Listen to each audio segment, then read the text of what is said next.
Joining me now to discuss the political fallout is Emily Bennett from the Australia Institute and Evan Mulholland from the Institute of Public Affairs. Thanks both for your time today. I might start with you, Evan. You heard from the Prime Minister Scott Morrison there. There's never been any doubt about the government I lead and the link of this crisis to climate change. You might say that of Scott Morrison himself. Well, it's pretty clear that's not the case for every member of his government, though, isn't it? Yeah, there's been several people trying to say that Scott Morrison is some kind of climate denier, which is completely untrue. And I mean, a lot of the media really, and a lot of the people, particularly on Twitter, particularly overhyping that point. I would say the government doesn't need to move on emissions reduction. We already have the deepest cuts per capita under the Paris Climate Agreement, and we only contribute 1.3% to carbon emissions. When you look at China, it's able to increase by 150% its carbon emissions and contributes 30% to global carbon emissions. So if anyone is to be doing anything on climate change, it's not Australia. Australia is clearly doing far too much, I would say. Too much. OK. You're skipping ahead, though, because the question was about whether every part of Scott Morrison's government agrees with that contention. You've had, even in the past couple of months, Michael McCormack dismiss that. You've had Senator Gerard Rennick say that he thinks the bomb is falsifying records about how much warmth there is. You've had David Littleproud initially say that there was no link between drought and climate change. So that statement that anyone in his government wouldn't make that link, that's not true. Well, I think the better part of the coalition is able to have diverging views on these kind of issues, and I think quite rightly so. I mean, CO2 only makes up 0.04% of the Earth's atmosphere. Humans contribute just a tiny fraction of that. To suggest that somehow Australia's alone contribution to climate change is contributing to the fires no one's saying back Australia's here alone. is a stretch. Even this, I mean, 0.04, it's not really relevant how much is in there. It's whether an increase since the Industrial Revolution is having an impact. You sound like you fall on the side of you're not convinced. No, not at all. And I think a lot of the hype, particularly on social media and elsewhere, is blaming directly the Prime Minister, and I think that's unfair considering how much Australia is doing on the issue in comparison to the rest of the world. Ebony, well, I guess if you judge anything by social media, just about every issue has comments that are over the top. It is, interesting to note some people, portraying Scott Morrison as the one that's creating all of this. The Greens even saying that I think the coalition are arsonists. I mean, that sort of thing doesn't help either. Well, social media is not really the place you go for reasoned debate, but I do think the government will be judged on its record. It has been a laggard on climate change, and that question was actually not so much about what Australia is doing domestically, but will Scott Morrison be using his relationship with Donald Trump to push for big emitting countries like the United States and China to do more to reduce emissions? And he refused to commit to that. Australia went to the last climate change summit and really did its level best to get Kyoto carryover credits admitted as part of the rules for the Paris Agreement. So Australia globally, even though we are contributing, not much compared to the United States, we are a large emitter per capita, and globally we aren't doing anything in Australia's best interest to push for more emission reduction. That call, though, he's friends with Donald Trump. You're not really suggesting that Scott Morrison could say, oh, by the way, you should completely go back on your election promise to pull out of Paris. I think he should. The whole east coast of Australia at the moment feels like it's on fire. Why isn't he doing Wouldn't that? It be more about at an international conference? Because that conversation with Donald Trump would last about 5 seconds, I'd suggest. Yeah, no, in any fora, I would suggest, whether he makes a personal call, I think he would have a lot of moral authority, at the very least, in international fora, but to be making calls internationally for those types of things. But he didn't even go to the last climate change summit.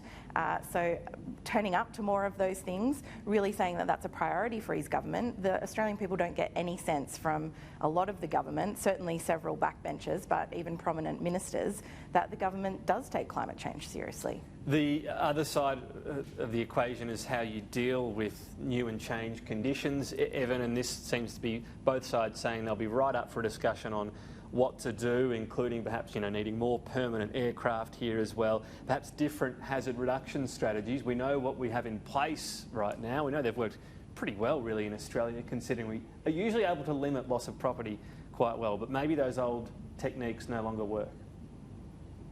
Yeah, I think the hazard reduction and reduction of fuel loads is particularly important, and people in regional communities have been making that point. In terms of other issues that are contributing, there's been, I think, now over 170 arson arrests, which is a record. So we need to be looking at contributing factors into why there are so many arsonists out there, how we can reduce the amount of arsonists going around, and how we can reduce the impact of that through proper hazard reduction. And the Prime Minister said there'll be some kind of review into that. Every Royal Commission from previous bushfires have recommended a massive increase in hazard reduction and reduction of fuel loads. So I think any sort of future inquiry is going to say the same thing. Yeah, I mean, arsonist is a really tricky one. It seems, tragically enough, that the more dangerous the conditions, the more you get these people out here. Everyone agrees that they'd like to stop that. I guess the question is how. On the hazard reduction, do we need to go to some uncomfortable areas here, including looking at more hazard reduction within national parks? We know these are beautiful areas. We might need to just start burning part of them. They regenerate, is the hope, obviously, and that might be part of the armoury that's needed? Well, I think we need to listen to the experts on this, and New South Wales has certainly conducted what it says is in excess of its hazard reduction aims for last year in particular. But what the experts are saying is that the window for doing those types of hazard reductions, which don't stop fire but are designed to lessen the impact of bushfires, are becoming much harder and much more dangerous for firefighters. And the National Parks Service in New South Wales, 4 people died doing hazard reduction many years back. So there are real life-threatening conditions that they have to worry about because it's hotter, it's drier, and winters, when you can conduct this type of hazard reduction, are shortening. Scott Morrison did come under some criticism for an ad that appeared yesterday. He says it's not an ad. Nonetheless, it was released by the Liberal Party of Australia, talking about what the government has been doing in relation to the bushfire crisis. Have a listen to what Scott Morrison's response was as to whether or not this was appropriate. It is simply complying with the requirements of Australian law, and to infer from that, that there was some other purpose in these communications is I reject absolutely, and the commentary on that along those lines I think is false. So it was appropriate, was not an advertisement. Evan, I'm sure you've watched the ad. I think everyone certainly on Twitter has watched the ad. Yes, Scott Morrison is right that the format it played in, someone needed to approve it. It was his message, he was PM, but it didn't have to be a Liberal Party ad. It could have been a government ad.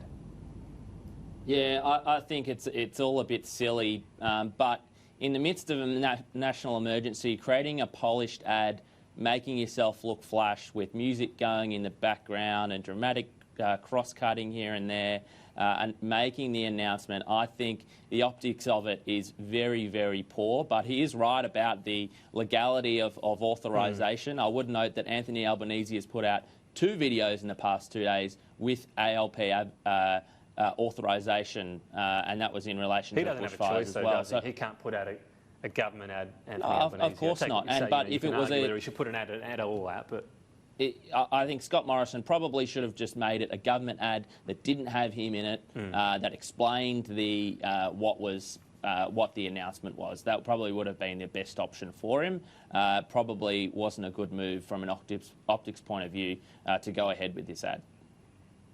Could it have been, if they did put out a government ad, then Labor would have a crack saying using government resources to spruiking what you're doing? That does quite often happen, Ebony? Yeah, that's possible, but then I think that would put Labor on some shaky ground. I'm not sure that would go down well with certainly the people on the South Coast or other bushfire-affected areas who just want some support. But I do think the idea that the PMO had time to put this ad together but not to pick up the phone to Shane Fitzsimmons, the person overseeing all the operational matters to fight these fires, really does just point out the terrible optics there, and that they're not getting some of the basics right with this response. The biggest reaction to all of this crisis, of course, kicked off with the holiday that Scott Morrison took to Hawaii. What do you think about that? Linda Reynolds was quizzed today about her holidays over the summer period we've had so far. Well, like many of my colleagues, I've certainly spent time with my family over Christmas, but throughout that time I can assure you that I have been regularly on the phone with the CDF, with the Prime Minister, with Minister Littleproud, constantly. So you haven't been out of the country or anything? I have had a holiday with my family for a few days over Christmas, but again, I wasn't on leave. Were you in Bali? Yes, I was. Were you on holidays in Bali? I was spent a few days with my family, yes. But again, I was in total contact with the Prime Minister and the Secretary and CDF. Didn't want to say in Bali. Look, Evan, we're probably going to get to the point where this will become a common question, I suppose. I think people get with Scott Morrison, it's a slightly tricky one that perhaps when he left to go on his trip, things weren't as bad as they became, but then you get a bit of pressure on why weren't you a bit closer. I mean, when we're talking about the Defence Minister, how many ministers do we need in the country? Definitely not leaving. Is this the sort of thing she'll have an issue with as well? I think this was a bit of gotcha game playing. I mean, the idea that politicians aren't allowed to take a holiday is ridiculous. Politics puts a massive pressure on families, particularly if you're a WA member, senator or a minister, and WA is incredibly close to Bali. I think, you know, we also should remember that David Littleproud is the minister responsible for emergency response and was around, and now that the ADF is much more involved, Linda Reynolds is around. So I think this is quite overblown and quite getting into quite personal introspection of politicians that I don't think we should delve into. What did you think? Certainly not the only Australian to be holidaying in Bali at any given time, and you do get to a point where, you know, how many ministers are not allowed to go on leave at any... Yeah, and I don't think we want to get to that point, but I do think it is an issue of judgment at a time of crisis that, you know, most people could foresee coming. And so I agree. I don't think the issue is about politicians taking holidays. No one begrudges them that. But is it appropriate, you know, at that time to do so? That's a different question. And certainly I think people draw the contrast between, you know, Shane Fitzsimmons and all the RFS volunteers who also, I'm sure, would quite like a holiday with their family but haven't been able to. And, you know, those comparisons are hard not to make. What are you saying in this case, though? Is it fair enough? Well, I think the public didn't necessarily notice the absence of Linda Reynolds, so I do think that you're right that, you know, the minister in charge should definitely be there and prominent. The Prime Minister certainly should, but, you know, we should be careful not to set a different standard for Linda Reynolds compared to David Elliott in New South Wales, I guess. Yeah, I mean, consistency, him as the Emergency Services Minister was pretty bad, and they seemed to have to drag him back eventually. It took a few days. Evan Mulholland, thanks very much for your time today. We'll chat again soon. Thank you.